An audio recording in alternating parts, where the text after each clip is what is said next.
Hi everyone, I'm Ruby Pukaan, 48 years old. I graduated Mass Communication in Far Eastern University. After po ako makagraduate, nagkaroon po ako ng opportunity to go to UAE through my cousin, Jing Pukaan. Then, nag-work po ako doon for 15 years.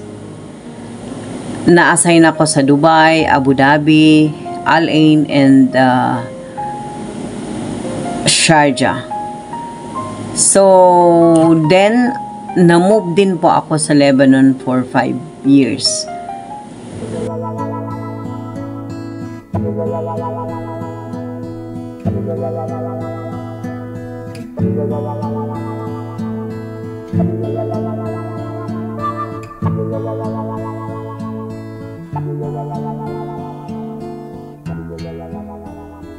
If a picture paints 1,000 words, then why can't I paint you?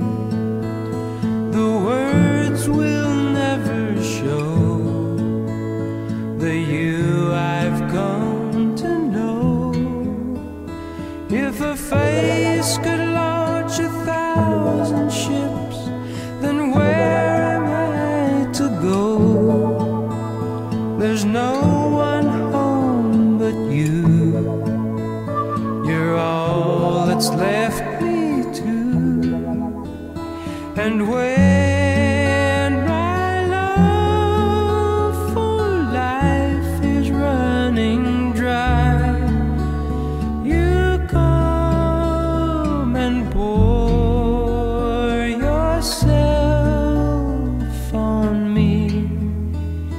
If a man could be two places at one time, I'd be with you tomorrow and today, beside you all the way.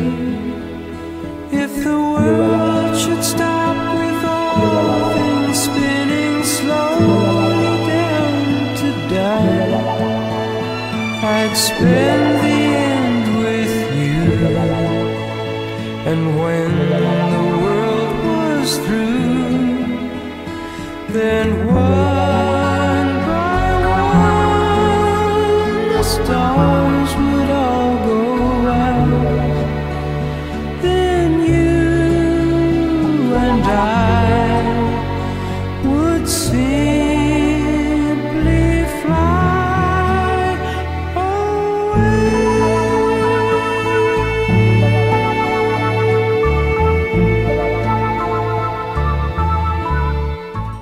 Ganito yun guys, yung pinsan ko andito lang sa tabi ko, kumakain ng hot ice sugo peanut. Di naman siya maanghang kaya okay lang. So far, nag-start yung ano ko ng health issue ko 8 years ago. Tapos ano ko noon, will maintain ako ng every 3 months ng laboratory ng dugo to make sure na yung mga gamot ko is nasa tama. So, nagmi-maintenance ako. Andun ako sa Dubai. It was started, nasa Lebanon ako. Then, nag-decide ako na bumalik sa Lebanon. At least may kamag-anak ko, marami akong kaibigan and all. Tapos, tuloy-tuloy yung ano ko, maintenance. Pakita ko. Hello guys, ito na naman po ako. Uulitin lang. Yung pinsan ko, andito pa rin sa gilid. Di siya umaalis. Chismosa eh. Ganito yun guys. Yung pinsan kong chismosa umalis na. Nakaramdam din siya.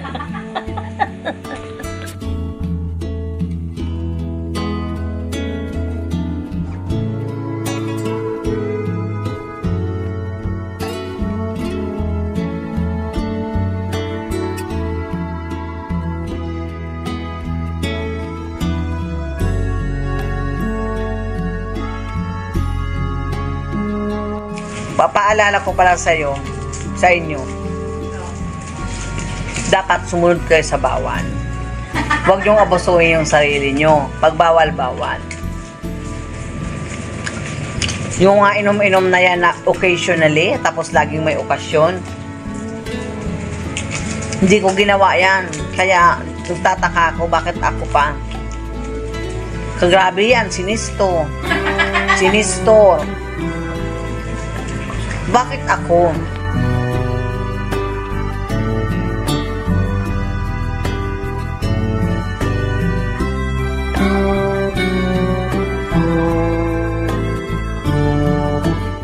Ganito yung guys, narigos ako hangina. Di man ako nagsupray. Di man talaga ako nagsupray. Tap.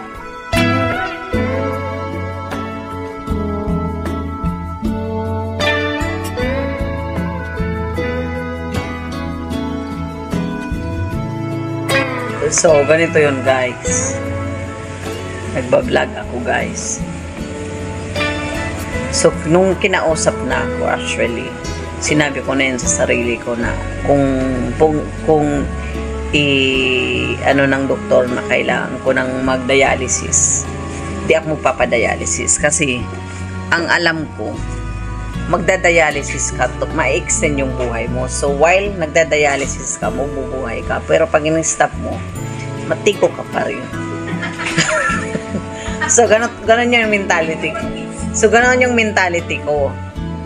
So, hanggang sa kinausap ako ng doktor na ang sabi ko naman na yun daw ang dapat na gawin ko to para ma-extend yung buhay ko. Tinanong ko talaga. So, kung magde-dialysis ako, how long pa ako mabubuhay? So, in-explain niya, hindi ako yung pwedeng magsabi sa iyo kung ilang taong ka na lang mabubuhay. Yung trabaho ko is bigyan ka ng solusyon kung paano ma-extend yung buhay mo. Wherein, tama naman, pilosopo si Doc. Pero tama talaga, hindi naman siya Diyos.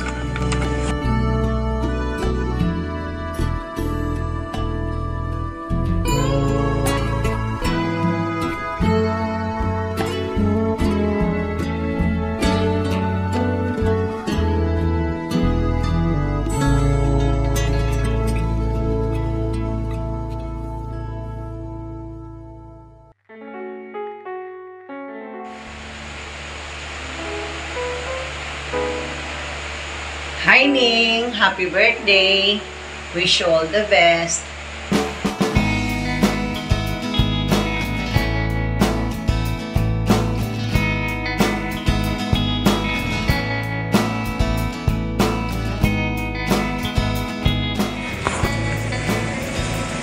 Yung guys, ganun, balik tayo guys. Yung, kung itatanong nyo kung how was started na nalaman ko na may diabetic ako. Nasa Lebanon ako noon. Hanggang sa parang kagigising ko pa lang, yung katawan ko patang-pata na. Kumpleto naman ako sa tulog, kumain naman ako bago natulog. Pero alam mo yung hapong-hapo ako, pagod na pagod ako. Tapos nire-recall ko yung sarili ko kung ano yung naging activity ko kahapon kasi yung trabaho ko kasi medyo mabigat din talaga.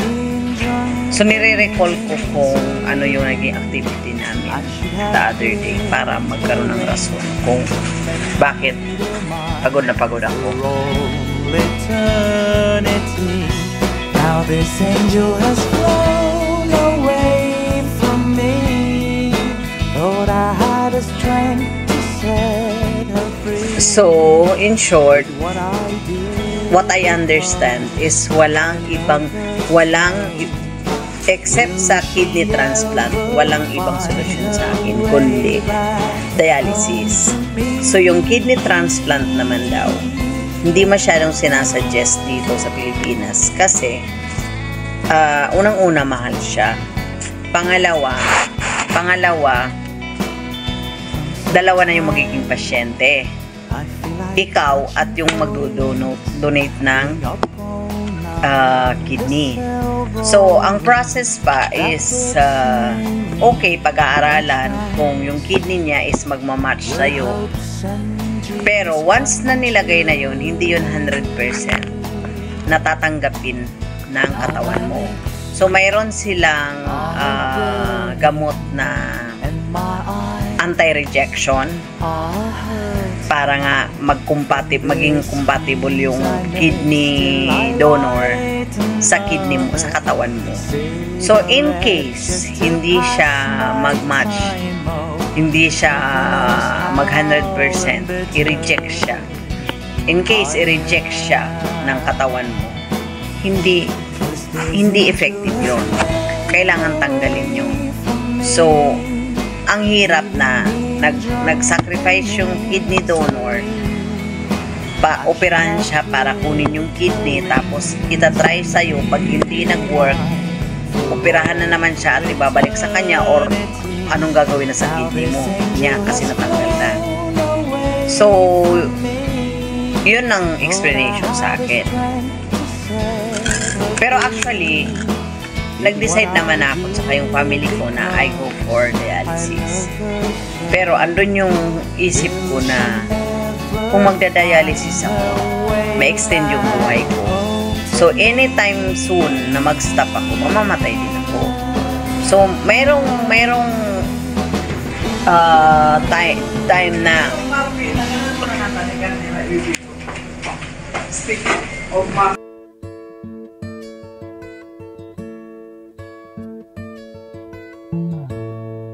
you sheltered me from harm, kept me warm, kept me warm.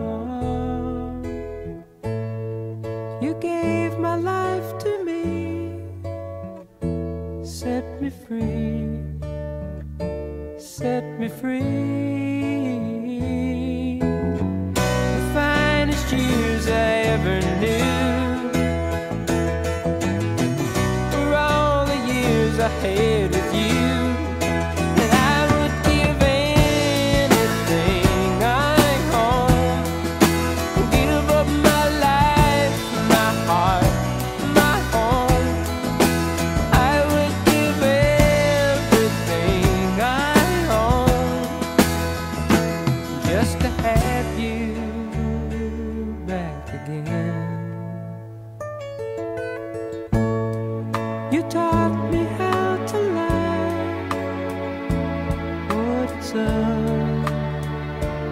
what it's all. You never said too much, but still you showed the way, and I knew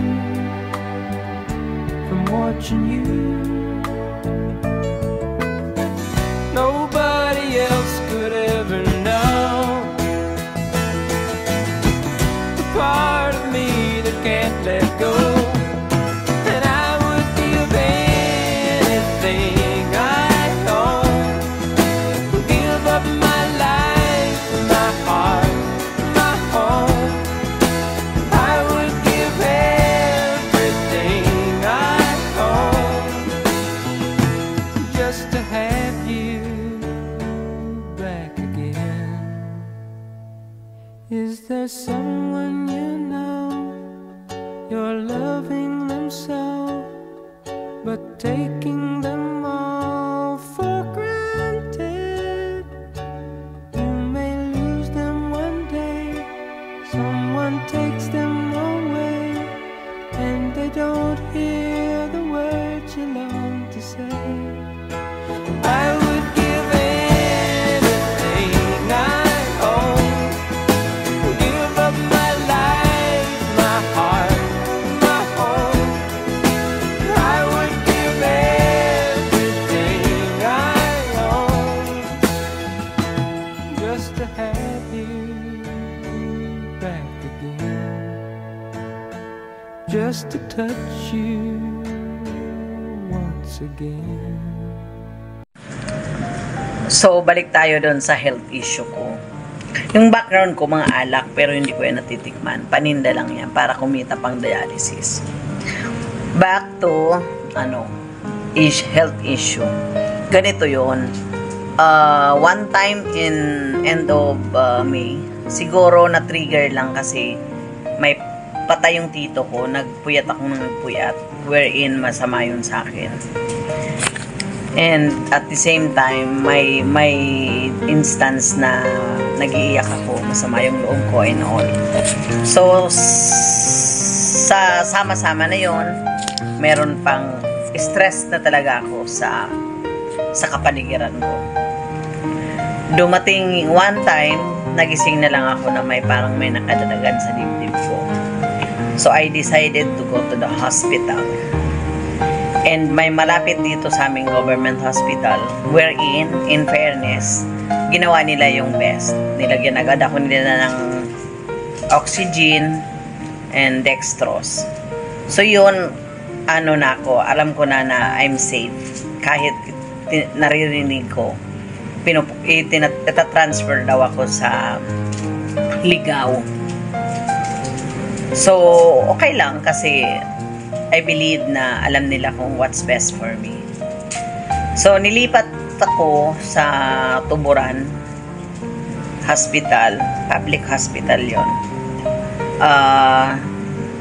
by ambulance. So, maganda naman kasi pag galing ka dito sa emergency to transfer doon sa other hospital, i-accommodate ka talaga. Pero, yun na nga, sa dami ng patients, andun ako sa emergency, hindi room, sa entrance, nakahiga lang din sa side for about 4 hours. For 4 hours, hanggang sa nag-decide sila na mayroon na akong room.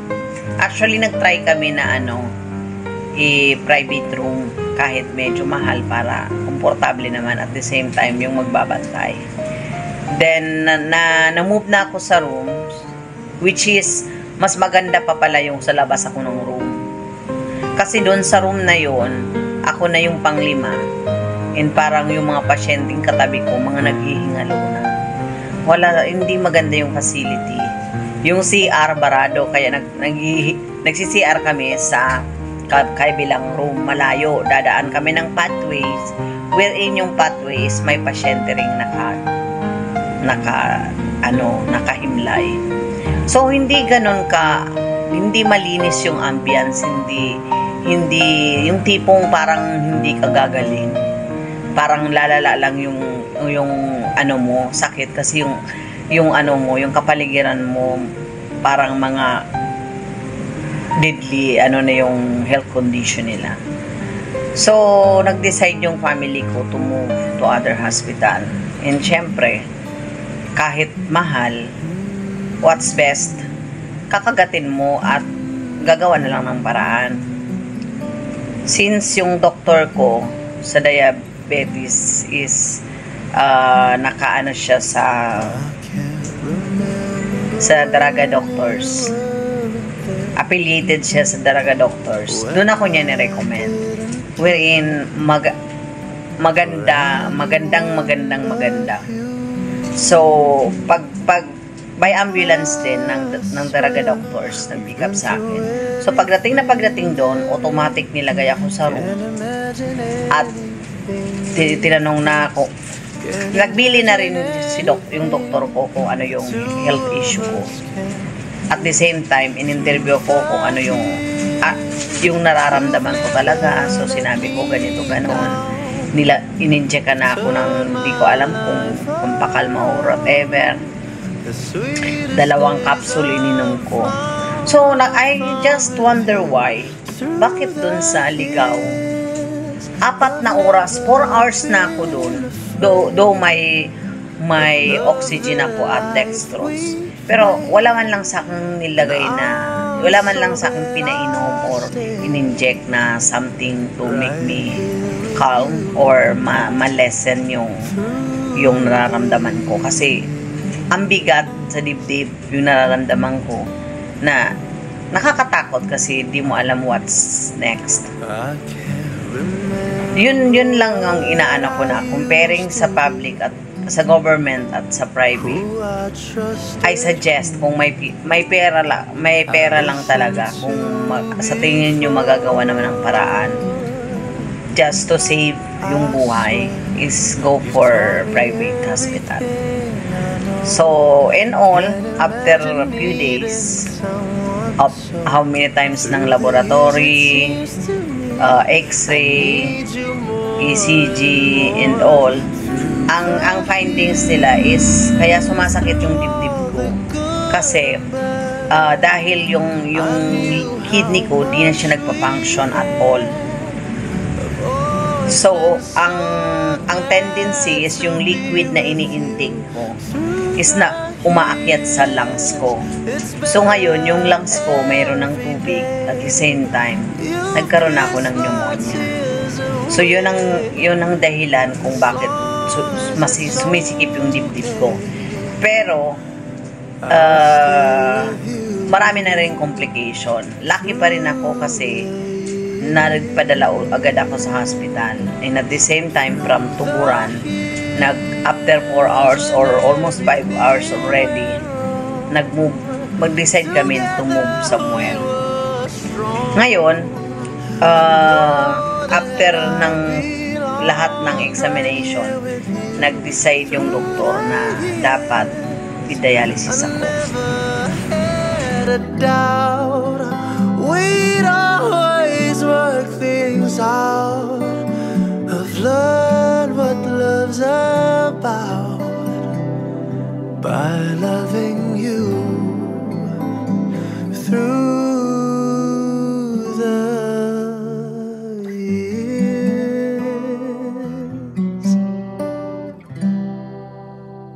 Through the years.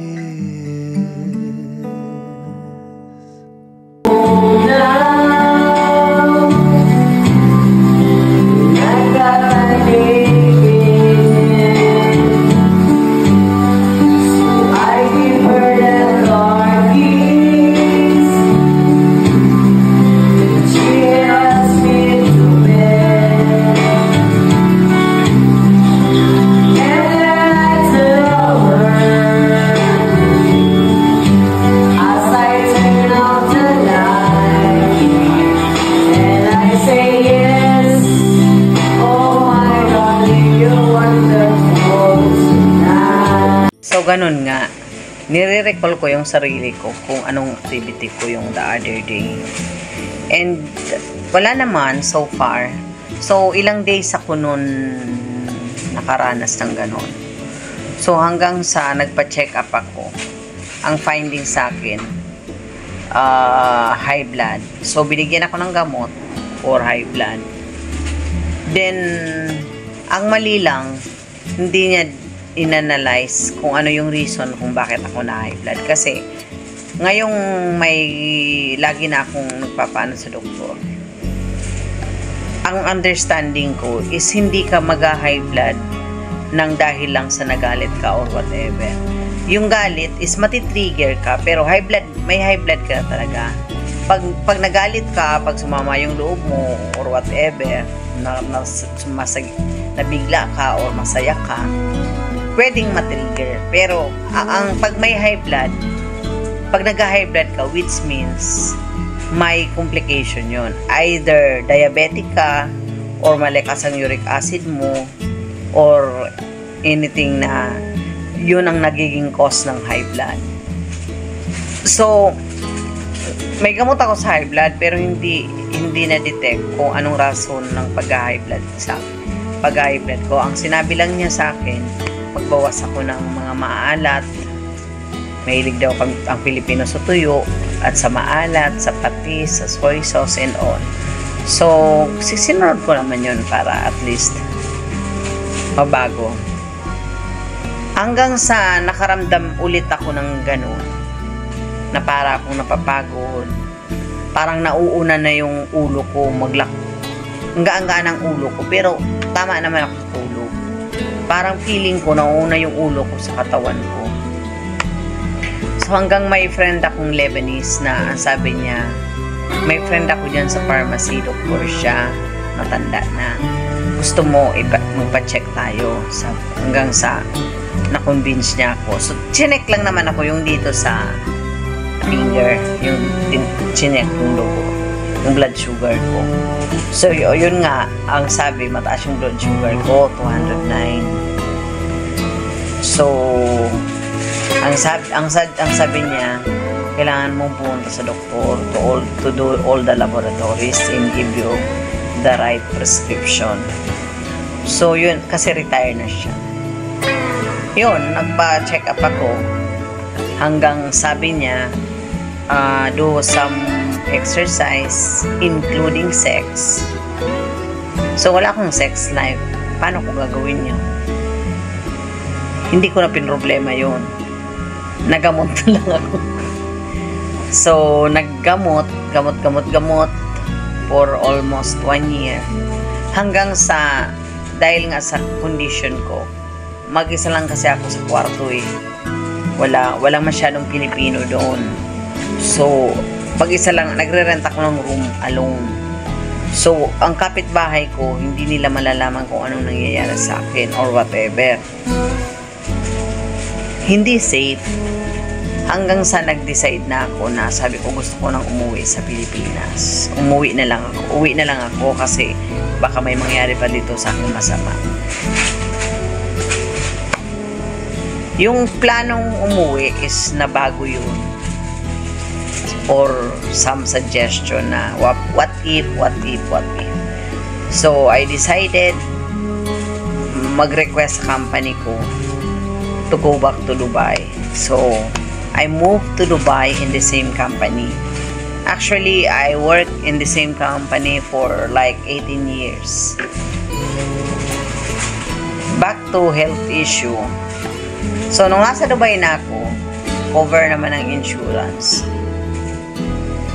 Every 3 months nila laboratory, yung gamot, kung anong idadagdag.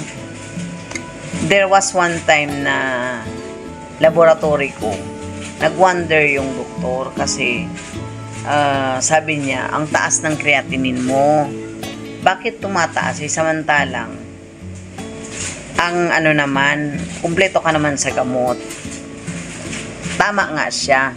Kasi kung may kumpleto akong gamot para bumaba, bakit ang taas-taas? Pero ang sabi ko, actually, hindi talaga ako mahigpit sa pagkain. Kasi, paano kung hindi kakain na nagtatrabaho ko? Kailangan ko ng lakas sa trabaho. Hindi ako pwedeng magulay-gulay lang or prutas. Hindi pwede. Pero, yun pa nga rin ang sinuggest na pag diabetic ka, kung gusto mo mag-diet na instead of carbo, magpo-fruits ka, hindi rin maganda sa diabetic patient. Dapat kakain ka ng minimal quantity ng fruits, mixed fruits like 1/4 ng apple, ilang dice ng orange, like 4 ng grapes. Ganon ka hindi siya dapat isang buong apple kakatin mo yon. So, a combination of different foods in a small quantity. So far, nasusunod ko naman yon, pero hindi 100%. Hanggang nung pandemic, naubusan ako ng gamot. Akala ko okay lang maano ko, pero may effect yata yun. Kasi nung nagpa-check up ako after like 6 months, di ako nagpa-check up ng 3 months. After 6 months, nagpa-check up ako. Nasa 1,300 something na. Shinare ko sa sister-in-law ko na nurse. Sabi ko, pakita mo nga sa doktor nyo. Sabi niya daw, kung dito ka sa Pilipinas, isasuggest na ng doktor for dialysis ang 1,300 creatinine. Pero yung doktor na yun, nakita ko yung facial expression niya na nag-worry siya. Pero ang sabi lang niya sa akin, dapat magpa-check ka sa kidney specialist. Ano ba ang doktor yun? Something. Tapos nag-check up naman ako. Nagawa sila ng biopsy. Hindi ko alam kung bakit ang diagnose sa akin is yung isang kidney ko wala na, isang kidney na lang ang working, sa akin. So, ang sabi niya, mag-ingat ka sa pagkain kasi in 2 to 3 years or 3 to 4 years, yan naman ang mag-start na maglukong. Pero, wala siya sa akin binigay na gamot na para i-save yung natitirang kidney, to keep it healthy. Wala. So, ang sabi ng doktor naman, ituloy ko lang daw yung gamot ko na prescribed nung sa diabetic.